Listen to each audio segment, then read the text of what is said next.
Well, hello there. This is Louis, aka Louis the Frenchie Monette, and with me is Mr. Soda and Mr. John from Movie Lovers Unite. And you are. Oh, Yep. why am I hearing echoes? Do you hear echoes? No. Nope. God damn it. Well, Soda, take over until I try to fix this shit. Well, okay, so as you can tell by the hockey jerseys, we are here to review episode 2 of The Mighty Ducks, The Game Changers. Now, did you actually properly introduce John before you did the echo thing? I said John from Movie Lovers Unite, but that's about it. Oh. As you can tell, folks, we're making the shit up as we go along. That's how we do things at Schmoes of the North. Definitely. Which is funny because Lou's job entitles all this structure, and we're just like, fuck it. It's different. It's podcasting. The randomness is always fun. Damn right. So, like I said, we are here to give our thoughts on episode 2 of Mighty Ducks: The Game Changers. What did you guys think?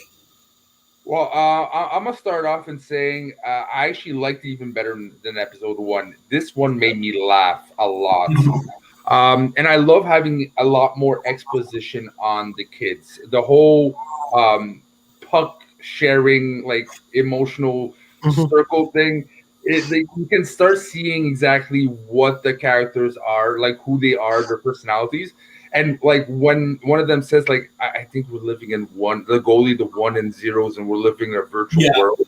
And the other guy's like, I have no spleen. And the other girl's like, I can, like, be very mean about your clothes. It's just, they're so weird that it kind of echoes perfectly the cast of the first one without feeling like a perfect copy, right? Right. They kept the essence, but they really evolved it to make something original, but it doesn't feel like an intruder either, It was similar but different, if that makes sense. Because you do have the familiar, like, ragtag loser kids vibe, but they all are their own individuals. And to piggyback on what you said about the goalie, my favorite part, where he's in net and he's like, X. What are you doing? All of my video games, X is save. Oh, yeah, that's right. This is real life, dude. Hey, Ben. Yeah, funny enough, I rewatched it just before we went off air. That's why I was a little late getting in here. It hit better for me the second time. Okay. And I'm curious. What I find a little funny is they wasted no time getting Bombay back on the ice. No. Which is I'm actually happy about, but I thought it would be like maybe another episode or two before we finally saw him lace up the skates and go back. Same here. I thought it'd be like episode 4 before we actually get to see him on the ice, to be honest with you. But I thought it was nice to see him back on the ice again. And then my other favorite part is where the mother is basically going into Bombay versus the kid that goes in Bombay's office. Yeah. And he goes, it seems like no one cares. He goes, yeah, you know who else don't care? This guy. Yeah, who? This guy. It's like, ugh. He's like, seriously? You don't know? Yeah. This guy. And, I didn't realize that joke was dead already. I really didn't. And then, go on. What I didn't expect is for him to get so soft so soon. Yeah, exactly. That's what I was expecting a little bit more. Yeah, I was expecting a lot more resistance. I'm not sure about that, Ben. Ben says he's going to start coaching to an episode 3. I strongly believe that he is never going to be coach. The coach is mom. I agree with you on there. I do agree with you on that. But I do. No, I'm saying he will be involved, though. Yeah. Assistant coach or some sorts. Yeah, exactly. Mentoring, like the passing. This is about passing on the torch. This series, right? Yeah. Right. And Bombay, I think he's really clear. He hates hockey. He doesn't want necessarily to go back in the hockey world. It burned him. Like fool me once, fool me twice, right? So I think this is really passing on the torch to the mom and her journey as being a coach. Which is good because if it would be him in the head of the show, then you would get too much of a copy paste. You would go through the same passes you saw in D1, D2, D3, right? I agree with you. Okay, so he'll be. Sorry, I'll bring that up. He'll be the Hans. So in the first and third movie, and then the second was Hans' brother. Basically, Hans was the heart and soul of the team. He's the one that reignited the passion in Gordon to do this. So I agree he's going to take that mentorship role. I still say, though, it's not going to happen, though, until we see the old Ducks, because that's going to be the one piece that's missing from Gordon. Yeah. That's going to be the final. Yeah. How much you want to bet, though, the meeting against the Ducks will be the last episode of the season? 6. Already looked. Damn it! It'll probably be 6. That's just me going off the top. They're listed in the credits for the 60th episode. Okay. My question is this: did it feel like D2 a little bit? Because here's the thing: I was watching D2 recently, and Miss McKay, when she took over to coach because Mom Babe wasn't there. Yep. It feels like the mother is taking that spot a little bit because she's actually got the kids and she's coaching them, just like how McKay took over temporarily until Gordon came and everything a little bit. I saw a little bit of a resemblance to that a little bit. Yeah, a little bit, but in this sense, though, I do agree with Lou. She will be the coach. Where it says it was just to step in, otherwise, because if they'd have lost that game, they were out of the tournament, right? Right. Yeah, and she's got a lot to learn because her approach, I get her approach. The whole lovey-dovey, who cares if we win? Yay, we're just having fun. But the fun of it is actually excelling and beating the shit out of the other team, too. Yeah, exactly. For kids that are right, like losing 19-0 isn't fun. Yeah, no. And when the Goldie's like, we lost? Sorry, I zoned out there for a second. That part made me laugh. I'm going to be honest with you. And then also them trying to sneak into Lost and Found was funny, though, too. I didn't like that part. With all that hockey equipment. That's what I didn't like. That felt kind of like old 90s crappy Disney cheesy. Like, there's, like, no logical... It seemed just too convenient. That's the only part that got took out. Things, like, you got to look at it. It's like, how would they have gotten the equipment otherwise? Like in the first movie, they got it because Gordon was able to go to his boss and say, "Hey, this would look good PR wise if you were to donate money for us to get equipment." There is that opportunity isn't there. Yeah, but the way I see it, there is. You don't buy the goddamn trophies and you don't buy the jerseys. That's money. That's money right there, people. Yeah, the mom spent money. Still cheaper than equipment, man. With jerseys? Yes. Fuck yeah. You're looking at about $2,000 at least to put someone through hockey just on equipment. I don't know. The Red Cross are trying to get in. Can you imagine what it is now? Yeah, I know for sure. A pair of skates alone is $200. A jersey's $100. But secondhand shit. I don't know. The Army Foundation, whatever, like it could have found a way. That's the only part I got taken out. But I must admit, the whole evolution of the training and her admitting that, okay, I have to learn hockey. There's just so much that she was all against the hardcore of the parents and everything, but there is a balance. It's not just like the whole trophy scene. It's like, here, trophies. Like, this is not even a participation trophy. We even participated yet. Yeah, like Jay Wade said in the trash. I don't get it. No, I actually agree. I don't like the participation trophy. I don't either. I believe in equal, to be honest, because encouragement is needed. But you're right. But also, kids need to learn that it is okay to lose. No, for sure. But at the same time, usually you lose that aspect. It's all about the winning, right? So again, I have a feeling this so far has been about balance, about both worlds not being right. The mom's not right. No, the other hockey parents are not right. It's a mixture of both. You need to have fun, but you need to have the eyes on a prize. And that's what was the beauty about those original Mighty Ducks movies, is they were able to perfectly balance improving, getting better, winning, but making it fun at the same time. Exactly.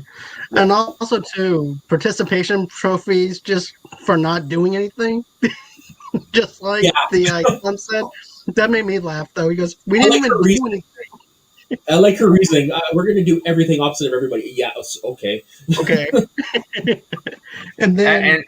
And I must admit, the whole beach ball scene was fucking hilarious. Oh, yeah. That reminded me very much of some old school Mighty Ducks right there. Same. Yeah, for sure. But like also the expression in the main kid's face is like I would have done the same. I was like, no, what's going on? But is there so far we have the cast, right? We're getting to know them better.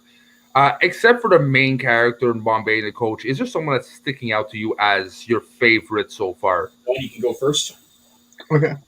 So mine would actually have to be the goalie. For me, the goalie is probably one of my favorites, especially the X thing, because I'm also a gamer though too, and just him not sitting on the couch anymore, and him trying to experience life outside of that, and him trying to adapt to it makes it a whole lot funnier though, in my perspective on that. Then there's also the kid from Canada and everything too that makes me laugh. But for me, the goalie is always going to be my go-to right now. That stands out for me. So for me, it's the goalie as well, Coop, but it's also Nick Gaines, the podcaster. And he didn't really have much to do in this episode. But he kept podcasting like in the central, in the, like this is his comments is always like everyone's thinking it, he says it. Yeah, exactly. That's what I like about him is this, A, his self-deprecating humor, but B, his innocent honesty. Me, I want to see him more and more because I really love that character. The goalie for sure. It's not even the whole X part. It's when he's on the ice. It's like it's so cold, it's wet, but the ice is numbing the pain. I was like, yes, I can understand depression. But for me, a standout one, I can't wait to see more. Is again, I forgot the name of the character, the black kid who keeps jumping onto things. Oh, Sam. Sam. Like when he jumped on the board, so I wanted to see if I can grind. I was like, what? But during the match, if you look closely, he does it again, right? I don't know if he actually at one point just randomly jumps on the board. I'm like, fucking dumbass. I'm going to have to go back and look at that. Yeah. I didn't notice that. And I want to throw out a shout out to the girl who plays what's her name, Maya, the one who was throwing the shade at the mom for the best. Yeah. That looks like 2017.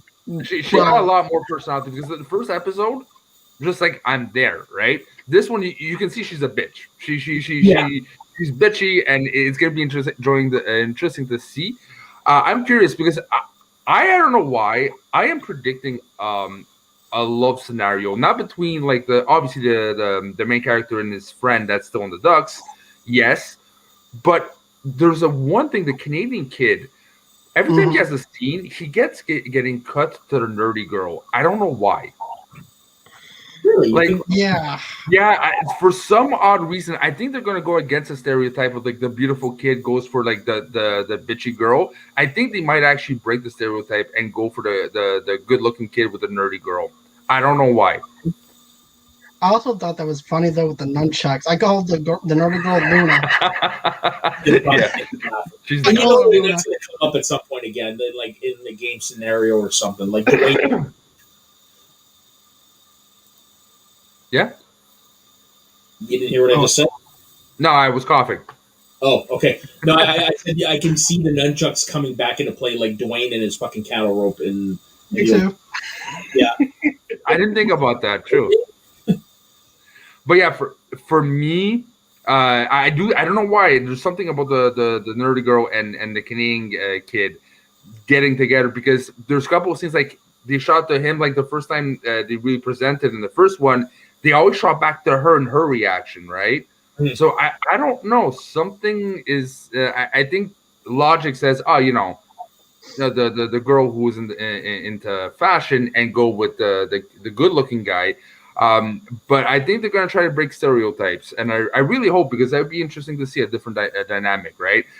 Second of all, I forgot the name of the kid, the podcaster kid, when they were talking about, what is the inside. It's like outside, I do podcasting. Inside, I look like that guy, but taller. Yeah. Like, that's right there is why I love it, just because of the self-deprecation. Right. Like, I relate very much to that. I can relate to the podcaster the most, to be honest with you, because he is kind of like me. And if I was actually to look at someone that had the long blonde hair and stuff like that and had the looks, can get the girl kind of thing, I'd be like, yeah, on the outside, I'm a podcaster, but the inside, I look like that dude. Yeah. And everything. So, yeah, I can definitely feel him on that one. Yeah. And the way that episode closes, I like it. Like, not accepting the defeat.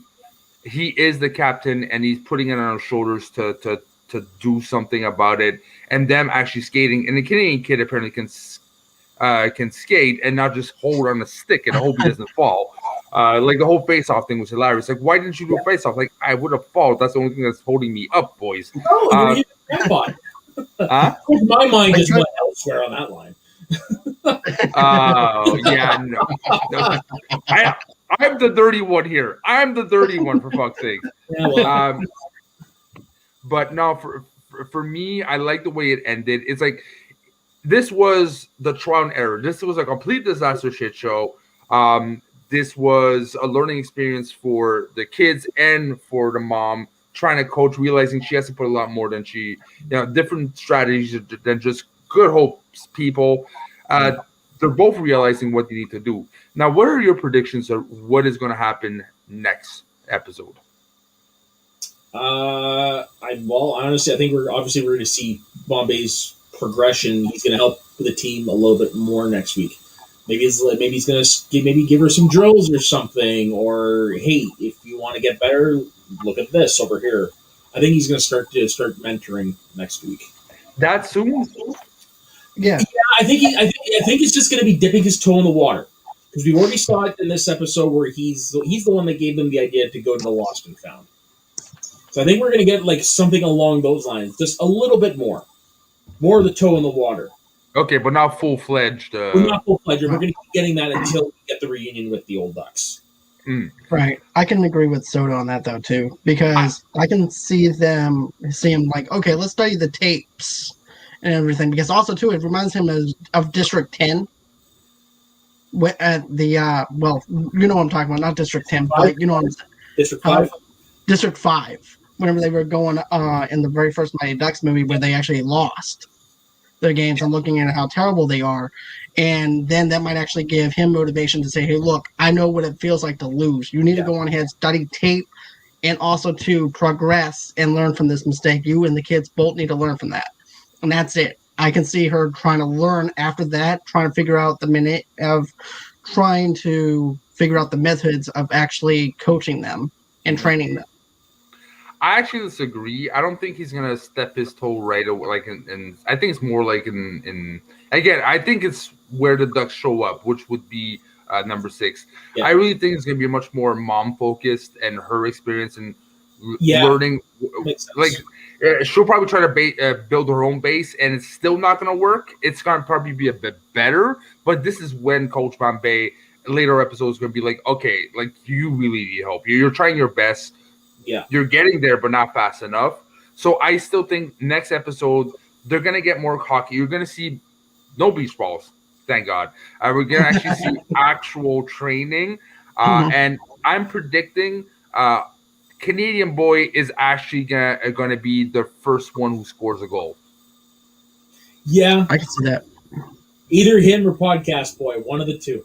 It's one of those two. Okay, so you want to make a bet? Sure. What are we betting on? I don't know. Yeah, sure. Okay, I did get a raise. The Podcast Boy scoring the first goal. You take the Canadian. I take Canadian. John, what do you think? I'm actually going to go a little bit different. I'm going to go with the kid who wants to grind on everything. I think it's the first one to hit someone. That's for sure. So I got a funny story. So one of my best friends, Fish, years ago, got invited to do beer league, and he'd never played hockey before in his life. So watching him play was not as painful as watching this, but you knew there was room for improvement. Anyways, I remember he's skating across ice right around the blue line area, and it's kind of trying to not really paying attention to what's going on in front of him. He's just kind of trying to get his senses. He didn't see this poor little Asian kid had fallen right in front of him. And Fish skates full speed and just kicks him right in the ribs. And I remember sitting there watching this kid on the bench just stripping off his stuff. He's like, oh. And I'm like, oh, my God, poor kid. Poor kid. I could see something like that. happening soon. That's hockey. Right. Yeah. And it's gonna be like you can see they woke up to brutality of full physical contact hockey. They're not ready for it. I can see that. I wouldn't really say he's much of an annoyance. He's more impatient. Yeah. Well, that's the definition of annoyance, my friend. You don't have a kid, and it shows. Same. But I think I agree. I think his story arc is gonna take longer to evolve. It's the more media. I already put that on. I'm taking care of the comments, Soda. Sorry. Leave it alone. Leave it alone. The kid also getting some guidance and learning stuff from the old Ducks. Yeah, what I hope to see is the old goalie teaching the new goalie. Well, that would be priceless. I would love to see that, but Weiss is not in any condition to friggin' do that. No. Oh no. He's recovering.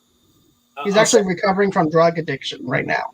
He arrested last year for breaking into someone's garage and trying to break into their car, and he was unfortunately hooked on meth. He went down a pretty bad road. Skype? We do live in a digital age. Yeah, you're right. I don't think I wouldn't be surprised if they bring back Julie the cat though. I used to catch pucks. Now I catch 9 to 5. Now I catch 5 to 9s. Yeah, she's not listed in the credits, but I wouldn't be surprised if she makes an appearance or something, unless she's left acting. I'd like to see Julie the cat back. I would like to see her mentor some of the kids and everything too. I can tell you did I already tell you who's confirmed to come back? No. So you got Connie. Okay. Fulton. Okay. Banksy. Okay. Averman. Cool. E. Germain, who's married to Connie and in real life is the brother of Fulton. They're actually brothers in real life. And then from the second movie, you got Kenny Wu. Oh, okay. Yeah. Okay. So I wish I could see the second Bash brother come back, to be honest with you. Oh, him? Oh, yeah. He was great. Dude's a very talented Broadway actor, right? He can sing. If there's that many people to come back, and I don't know how many episodes to be scheduled in the show, what is the likelihood, in your opinion, we'll actually see one next episode? Probably not likely. So, what's our first appearance? What episode do you think? Of the old Ducks? Yeah, it is 6. They brought them all back for a reunion episode. Okay. So it's not individual. No, it's all together. And I'm looking. I'm doing the math here. They're bringing back 6 old Ducks, and there's 6 players right now on the team. So, okay, and the one-on-one training. Okay, but I can. Yeah. You see, I was hoping they would do more at like Cobra Kai, inject slowly, right? Not just boom, one shot, special episode, bye. I was hoping like 1, 2, 3 appear. You maybe get to see one continuously appear episode by episode. Integrate them in the storyline a bit. A one-shot special guest as a group is fun, but kind of feels just pushed in. Unless it's really well done. Yeah. I was really hoping they would get more of an integral part of the story. Like the whole coaching staff becomes the Mighty Ducks almost, right? Yeah. And you are right there, Ben, but I don't know, man. I think Charlie is going to appear. Definitely not this season. Gets renewed for a second season? Oh, he's there. Imagine. Oh, sorry. I'm sorry. But no, what I was thinking was this. What happens if it is just one episode where you see everybody there, but each person from the Ducks is working with each individual character in each episode? Yeah. Yeah, I definitely see that going. And I mean, Banks could be working with either the Canadian, because Charlie was the heart and soul of the team, of course, but Banks was the best player. I can see him either working with the coach's son, Ethan, or the Canadian kid. I can see him working with one of those two. And what if Charlie is actually the one who betrayed Bombay? Ooh. Wouldn't that be something? Because I read an interview with Stephen Brill, who is the creator of the movies and the creator of the show, and obviously it did come up where it's Charlie, and he did say that there is something happened to fracture their relationship. Now I never thought that it was Charlie's the one who betrayed the team. Yeah, like imagine like right now we see the coach of the Ducks is that young stupid kid, right? But what if like the owner of the Ducks is Charlie? Something. You got my wheels turning, to be honest with you, man. I'm gonna go with That's where I was gonna go. you and I are both thinking on the same level, man. Because I was thinking, what if he was actually the owner of Hendrix, and then something winded up happening within the deal, or something like that, with Charlie and him. Well, Luke, I kind of disagree. I respect your opinion, but I kind of disagree. It would be good with the flow because it's all about the old Ducks returning, helping them, but also the old Ducks, the new Ducks present, the new form of Ducks is the enemy, right? The Mighty Ducks are not the good guys. So what if one of the old and most important Mighty Duck is the bad guy of the series? It's like what? Something big had to make Bombay hate hockey. And what would be bigger than the kid he thought he looked at like a son betraying him? Right? That's going to be rough. That would make me not want to do hockey anymore, to be honest with you. Yeah. That would make me not want to shower anymore. So, yeah, and you're right. Like when we're speculating, obviously there is no hint of anything like that right now, but we still do have 8 episodes, and things can change. And I mean, if it does follow the pace of the movies, they do get serious out after a certain point. Like with number 3, where they introduce Coach O'Reilly and why he's doing what he's doing with his daughter, and then you got the first one, you got Bombay with the DUI, and like I mean, it does get serious after a while.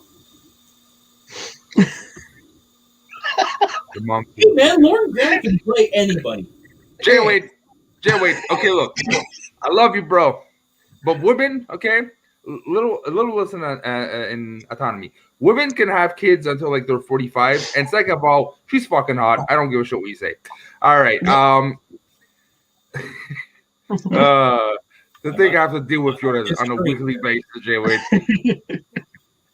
But okay, so overall, last episode on a score of 10 quacks, how many quacks would you give it, and how much quacks do you give this one? John, if you want to go first, I might need to think. Yeah. All right, I'm gonna have to go 7 quacks for last one. Oh, 7. Okay, for the last one, I'm gonna have to go at least 5 quacks. Really? Yeah, I liked it, but I didn't love it like I do this one because like it's the first introduction into the characters and stuff like that. So it's us trying to make it's pretty much like the spinoff show of Cobra Kai, right? You don't know where these characters are going to be placed at. You don't know how this show is going to move and everything else. But to me, I feel like it was okay, but I needed to see more to expand more into what we're getting now. So with this one, I love this one a lot more than the first episode, to be honest. For me, but you go ahead, Luke.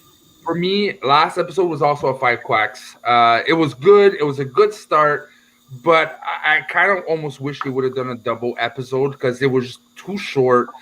It focused on the coach's kid, which is normal. But I was hoping for a bit more before because it's gonna go fast, right? This is not a 23 episode thing, so there's so much it can do. So it kind of felt me wanting a bit more, not in a good sense. But this one, honestly, 9 quacks out of 10. I laughed multiple times. I got what I wanted from the first episode, which is exposure to the other kids and less focus on the main kid. And for me, I'm starting to see what they're doing, where they're going. And this one felt more like a Mighty Ducks than the first one. I had more of what I had the feelings when I watched movies back in the day. The first one was good, but it didn't vibe up as much Mighty Ducks than this episode did. See, I'm the opposite of you guys. I actually want to rank the first one a little bit higher than this one. I'm probably going to go 6.5, 7 quacks for the first episode, and I'd go 6 with this one. And you're right, this did feel more like the Mighty Ducks, but I thought the first one did a really good job of establishing everybody's character, who they are, what their purpose is going to be, and like it set you up. For me, it set you up perfectly for everything you need to know about the show. Okay. All right. Well, look, this is why we're podcasting on this show, right? We're gonna have different opinions. You're wrong, but it's okay. No, it's I can't wait to see. I hope it keeps improving. I hope it keeps, because I've seen this with Cobra Kai. Season 3 wasn't as good personally than season 1, and season 2 was a bit better than season 3, right? There's shows when you go back to something we've seen before, you can lose momentum, you can lose a bit of the original source. I just hope it doesn't do this with Mighty Ducks, because I want it to feel like a long movie, a Mighty Ducks movie where we've been, wanting for a very long time. I just hope it doesn't detract too much when they go like in, I hope they follow one main storyline, not start doing multiple stories and expanding too much into every character that doesn't really relate to the main storyline. I just hope they don't lose themselves, because it's now a TV show, and they keep it more focused, because it wouldn't feel like a Mighty Ducks if they do so. I don't think they will. Like, I mean, they only have 10 seasons. Like we might get a little bit more with the goalie. We're probably, honestly, I don't think we're going to have the Nunchuck girl, to be honest. Even though, like I said, it would be fun to hear Nunchuck somebody on the ice. I think really we're going to see more improvement with the Canadian. We're definitely going to the coach's son is definitely going to get the most of the growth and all that stuff. But I think him and the Canadian and the podcast boy, I think they're going to be the three that are going to be the focus. Yeah, and of course he's trying to bring in his friend from the Ducks. I think she's going to have a latter half of the season. She's going to have focus on her as well. Which again, I'm really intrigued on how it's going to happen, because I got to admit, with her parents, it's there's going to be a shit show. And she's going to be, indispensable, because she's probably going to be the best player in there. She's going to be the main point scorer, right? But how it's going to happen is interesting, because we barely saw her in the first and this episode. Yeah, it was like a hallway scene, and that's it. Yeah, so a bit of a taste. Yeah. Anyways, this is pretty much the end of the episode. Thank you for all 10 people who are listening live. We really appreciate it. Thank you for everyone who commented. And I think first-time watcher Luke Irvin, thank you as well for joining, my man. So if people want to find you, John, what do you have up to your sleeve these days? Okay, so you guys can go in and follow me on Twitter at Movie Lovers Unit. Another thing, too, is you can follow me underneath Movie Lovers, TV Lovers Unite, over there on Facebook, underneath the same name on Instagram, as well as on Pinterest. You guys can also catch me on my YouTube channel at Movie Lovers Unite as well. We just got done dropping the Loki trailer reaction. Go ahead, visit over there. Tell me what you guys think about our trailer reaction for that. Another thing, too, is at 9 o'clock Central Time, I'm actually going to be on my channel doing a review for an independent movie that just got uploaded into YouTube recently. So go on and check me out over there pretty soon. Another thing too, guys, is go on ahead, go to www.movieloversunite.com for all your entertainment needs and wants. And that's all the places that you can go on ahead and check me out at. And of course, go on ahead and email me at movieloversunite@gmail.com. All right. And Soda, my man. You can find me over on this channel, Trolls of the North, on our flagship show, Showdown Night in Canada. And when we do decide to bring it back, Northern Consultations. And then also you can find me on my other channel, Media Sweaty Network, where I am on several shows over there as well on, what days are those? Thursdays, Fridays, and Saturdays. All right, and you can find me like on Soda. We are brothers from the same channel. Schmoes of the North is the main staple place you can find us. But you can also see me argue with this old man here, Mr. Jay Wade, on Speaking of Schmodown.